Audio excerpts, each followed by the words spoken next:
boleh pandai setinggi langit, tapi selama ia tidak menulis, ia akan hilang di dalam masyarakat dan dari sejarah. Menulis adalah bekerja untuk keabadian.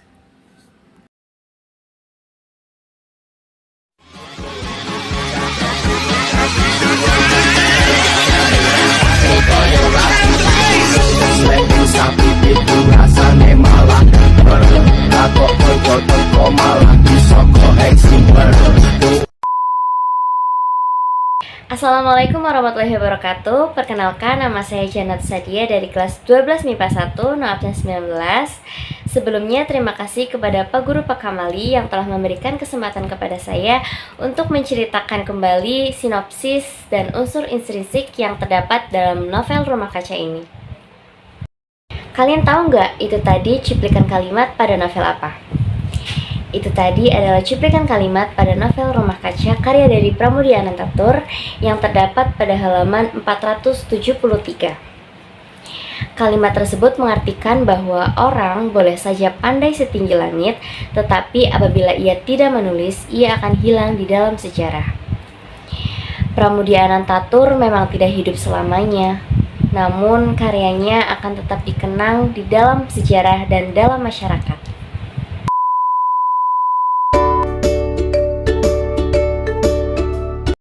Di video kali ini, saya akan membahas sinopsis dan unsur intrinsik yang terdapat di dalam novel Rumah Kaca. Novel Rumah Kaca merupakan novel keempat dari tetralogi buruk karya dari Pramudia Anantatur.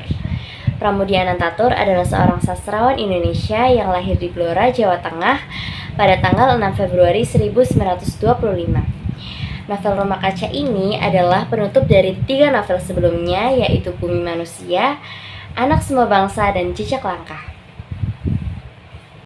Pada novel terakhir Rumah Kaca ini, sudut pandang tokoh utama berubah dari yang tadinya mengikuti tokoh Minke menjadi sudut pandang seorang polisi kolonial bernama Jacques Pangemanan. Jacques Pangemanan adalah seorang anak berpendidikan Eropa asal Makassar yang bekerja pada pemerintah kolonial. Pangemanan adalah seorang inspektur polisi. Ia sudah banyak memecahkan kasus-kasus berat dan diakui oleh banyak orang. Pada suatu hari, Pangemanan ditugaskan oleh Gubernur Jenderal Edinburgh untuk memata-matai dan menyingkirkan seseorang yang bernama Raden Mas Minke. Minke adalah seorang pemimpin redaksi koran yang terus-menerus menyebarkan semangat nasionalisme kepada rakyat pribumi. Atas tindakan Minke inilah yang membuat Belanda risau dan akhirnya berencana untuk menyingkirkan Raden Mas Minke. Pangemanan sendiri sebenarnya sangat menghormati Minke, tetapi karena jabatan dan pengabdiannya kepada pemerintah kolonial, itu semua telah membutakan matanya. Pangemanan mulai melaksanakan tugas pertamanya untuk memata-matai dan menyingkirkan Minke. Dibantu dengan anak buahnya yang bernama Surhoff, Pangemanan diam-diam mendatangi rumah Minke dan seakan-akan ingin bersilaturahmi. Rencana pertamanya ini adalah untuk menakut-nakuti Minke. Tetapi rencana ini gagal dan akhirnya Surhoff ditangkap. Surhoff beserta anak buahnya ditangkap dan dijatuhi hukuman. Pada hari pembebasan Surhoff, Pangemanan berusaha untuk mendatangi Surhoff dengan menemuinya di Kuitang di rumah Rincidero untuk merencanakan sesuatu. Akan tetapi rencana tersebut gagal. Secara tiba-tiba, Pangemanan mendapatkan surat perintah pelaksanaan vonis Raad van Justiti Batavia atas diri Minke untuk diasingkan ke Ambon. Akhirnya, Minke pun diasingkan ke Ambon selama 5 tahun. Atas keberhasilan kerjanya, Pangemanan diangkat sebagai komisaris kepolisian. Setelah melaksanakan jabatannya sebagai komisaris kepolisian, Pangemanan dipindah tugaskan ke kantor Algemene Sekretari dan ditugaskan untuk mengawasi seluruh organisasi-organisasi pribumi pada saat itu. Pangemanan beserta istri dan anaknya pindah ke Buitenzorg dan menempati rumah bekas kediaman Raden Mas Minke. Pangemanan menyelidiki organisasi Syarikat Islam yang merupakan hasil dari pemikiran Raden Mas Minke yang dipimpin oleh Haji Samadi. Organisasi ini mendirikan perkumpulan bernama Syarikat Islam. Organisasi ini semakin berkembang dan akhirnya Haji Samadi menyerah dan memilih Mas Cokro untuk menjadi pemimpin baru dari Syarikat Islam. Setelah permasalahan syarikat Islam mereda, muncullah organisasi-organisasi lain seperti Indi Separtij, Rukun Minahasa, Jong Java, Jong Sumatera Lembon, dan lain-lain. Pekerjaan pengamanan pun semakin berat. Karena tekanan pekerjaan inilah, pengamanan mulai menghibur diri dengan minum-minuman keras. Hal ini membuat Paulette tidak senang. Akhirnya Paulette, istri pengamanan, memutuskan untuk berpisah dengan pengamanan dan kembali ke Perancis bersama anak-anaknya. Semua tekanan ini membuat pengamanan semakin tidak terkendali dan melakukan segala cara untuk dapat mempertahankan kedudukannya. Setelah meredanya organisasi-organisasi, muncullah Siti Sundari yang merupakan seorang wanita yang pandai berpidato seputar nasionalisme, dan juga Marco yang merupakan murid dari Minke yang suka menulis surat kabar tentang semangat nasionalisme. Atas tindakan Siti Sundari inilah membuat pengamanan ditugaskan oleh Gubernur Jenderal Edinburgh yang sangat kejam untuk menyingkirkan Siti Sundari dengan melakukan segala cara.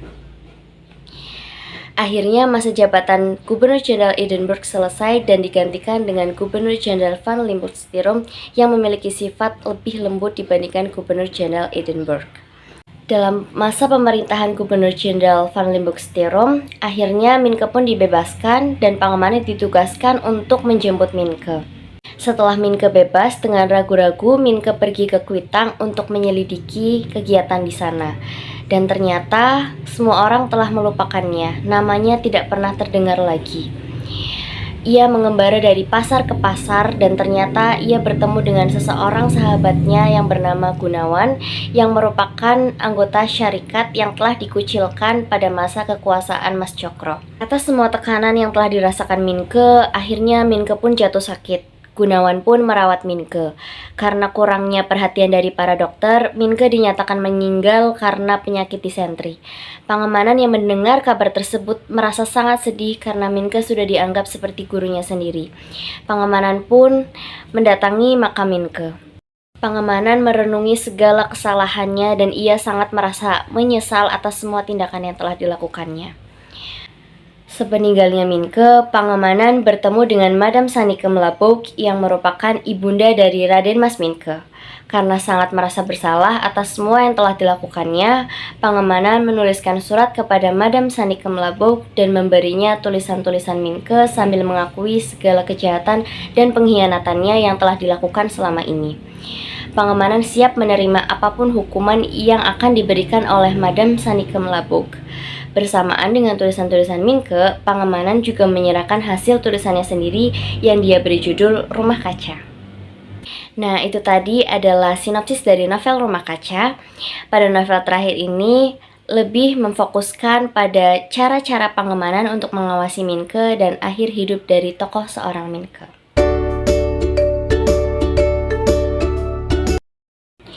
Setelah membahas sinopsis dari novel Rumah Kaca, selanjutnya saya akan membahas unsur intrinsik yang terdapat dalam novel Rumah Kaca. Meliputi tema, yaitu pengarsipan politik yang disimpan di mana-mana. Kemudian ada sudut pandang orang pertama selaku pelaku utama, yaitu Jacques Pangemanan. Pertama ada Jacques Pangemanan sebagai tokoh utama yang berwatak gigih dan suka melakukan segala cara untuk mempertahankan jabatannya. Dia juga suka meminum minuman keras. Kemudian ada Raden Mas Minke yang berwatak baik, berpendirian teguh, gigih, pantang menyerah dalam membela kebenaran dan juga selalu menyebarkan semangat nasionalisme kepada rakyat-rakyatnya. Hal ini dibuktikan dalam karya-karya dan tulisan-tulisannya. Kemudian ada istrinya, Pangemanan yang bernama Paulette. Ia berwatak lembut dan penyayang kepada suaminya. Siti Sundari berwatak sangat bersemangat dalam berpidato dan menyebarkan semangat nasionalisme kepada rakyat-rakyat pribumi. Marco merupakan murid Minke yang berwatak suka menulis surat kabar dan menebarkan semangat nasionalisme juga kepada rakyat pribumi. Dan kemudian ada Gubernur Jenderal Edinburgh yang berwatak perfeksionis dan juga kejam. Kemudian ada latar yang meliputi latar tempat, latar waktu, latar suasana. Latar tempat yaitu di Buitenzorg, Salah, Ambon, Betawi, Makaminke, dan masih banyak lagi. Kemudian latar waktu yang digunakan pada novel ini yaitu pada zaman pemerintahan kolonial Belanda. Latar suasananya yaitu menyedihkan saat Minke dinyatakan meninggal dan menyenangkan saat Pangemanan diangkat jabatannya karena berhasil untuk melaksanakan tugasnya. Gaya bahasa atau majas yang digunakan dalam novel ini yaitu majas personifikasi yang terdapat pada halaman 235 yang berbunyi, "Syarikat aku anggap sebagai gelembung akibat samudra kehidupan yang telah teraduk unsur-unsur modern, dan pada suatu kali gelembungan ini akan meletus berpecahan tanpa meninggalkan bekas." Kalimat ini juga mengandung majas hiperbola.